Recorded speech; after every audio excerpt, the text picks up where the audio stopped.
Scroll through Havana's Instagram geotag and you'll see countless photos of colorful cars. The streets of Cuba are teeming with 60,000 classic American cars, and it's an iconic experience for the island's visitors.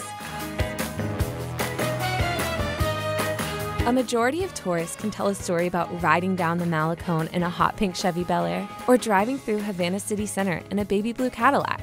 But how did these classic cars get there? And more importantly, why did they stay? In the 1940s and 1950s, Cuba had a strong urban middle class, and this class had a passion for American cars. Cuba imported over 125,000 American cars, and at one point, Havana was considered the Cadillac capital of the world. Shortly after Fidel Castro came to power in 1959, a ban was placed on imported cars and car parts. American tourism to Cuba came to a halt, and 1.4 million Cubans left the country, leaving behind their families, homes, and cars.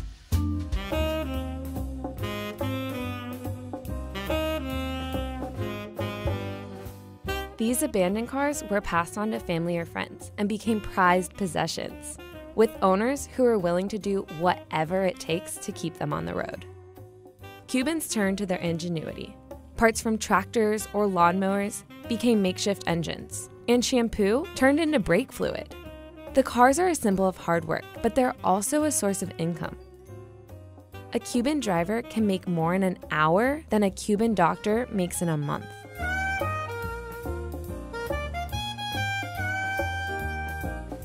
Our producer, who visited her Cuban family in May 2018, saw the lengths families were willing to take to keep their cars running.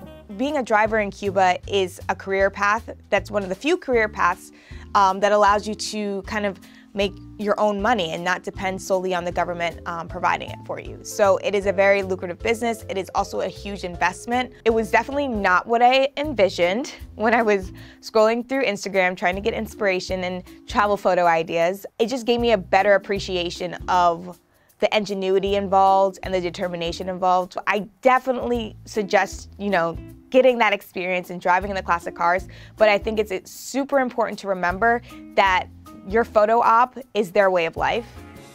For tourists, it's not just a way to get from point A to point B. Riding in a classic car is an experience, and an hour-long ride can cost anywhere from $25 to $40. Graham Flanagan, another one of our producers, traveled to Cuba in 2015.